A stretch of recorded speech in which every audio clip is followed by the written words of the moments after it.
13.1 miles, also known as a half marathon. Now, I want to talk about it right now because it literally just happened. So I'll talk about what it felt like first, and then what my plans are for my channel, what I found out this week, and let's get going. I gotta stop saying and all the time because it's just a pain in the ass to edit out repeatedly and it sounds stupid. Running a half marathon. I haven't ran one since 2018, and the most I've ran in recent history is about 6 miles. Today when I got on the treadmill to run the 3 that I wanted to do, it just felt right. Everything felt like it was flowing good. So I decided to just push the limit. And while I was doing that, I realized I should just do 13.1. If I could do more, wait until later because I got a lot of videos to do. And 13.1 should be fine. So I ran it at about 6 miles an hour, but I fluctuated slightly faster repeatedly. I'm not sure exactly what my time was right now. I didn't look. But it was a little over 2 hours, if I'm not mistaken. I think my pace was something like 9 something. I'm not sure exactly. But I kept it to where my heart rate was always around 147. So that's not actually pushing into any of my limits at this point. I just wanted to see what stamina did I have. Also, something that can happen is your stomach can hurt, your legs can hurt, feet can hurt. You can get any type of pain. It seems like it can come up anywhere. You might have to stop to go to the bathroom. I didn't even think about that, so I got lucky. I didn't have to go to the bathroom. I did run upstairs for about 30 seconds to get something to drink and then run back downstairs to finish up on the treadmill. It's a lot different outside than it is down on a treadmill because of elevation.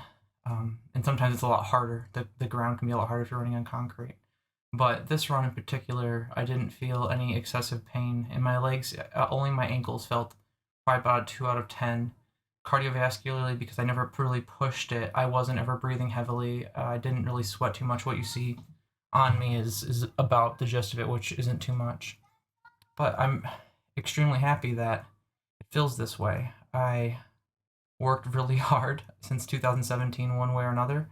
I've given up numerous times and then come back to it and given up again and come back to it. And now it's here to stay because I'm understanding how much more happy my life actually is whenever I am releasing serotonin and endorphins. Right now I feel overwhelming endorphins. And the feeling, if I were to describe the endorphins, I almost feel like my face is like drooping. I feel like I'm tired. I feel like a very warm, I know that that's my body's warm because I was exercising, but it's like an overwhelming, warm, peaceful glow in my body. I can tell whenever you're running. I've always known this since I started that first your body feels kind of exhausted, doesn't feel right, and then after about a mile and a half or so, it kind of switches over into a different type of feeling.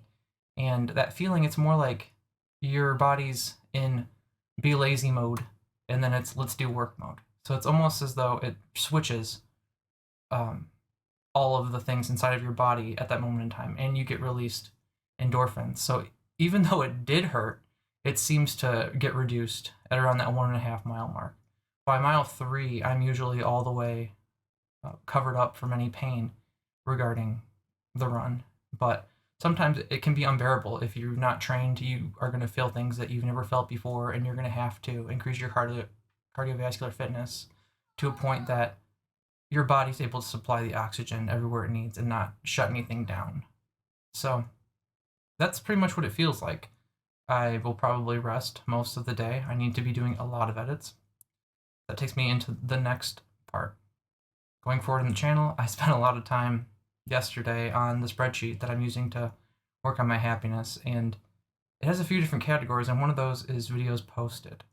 Now, I realized that this would be admitting to a failure. However, my failures are not actually failures. They're opportunities for improvements. I've found that I'm averaging about 0.7 videos, 0.7 videos a day, and it's not enough to sustain a video a day. What I've learned is that I have a lot of ideas and I want to put a lot of time into those ideas. And by doing a video every single day, I'm sacrificing the time that I could be working on better videos by making less quality videos. So until I get insanely quick at editing with great ideas, I'm going to have to focus more time and energy on better videos. Right now, doing a bunch of crappy videos is not going to help anything. I thought about maybe if I just broke them up, that would be essentially cheating, like taking one video and then saying, no, here's actually 3 different videos, I'll just split it up. That's just cheating. I could do that, and I could see it being possible to do the 366, but right now it's not something that it's really important. What's more important is making videos that my audience will get something out of one way or another. And by doing the short videos, I don't believe I can really do that.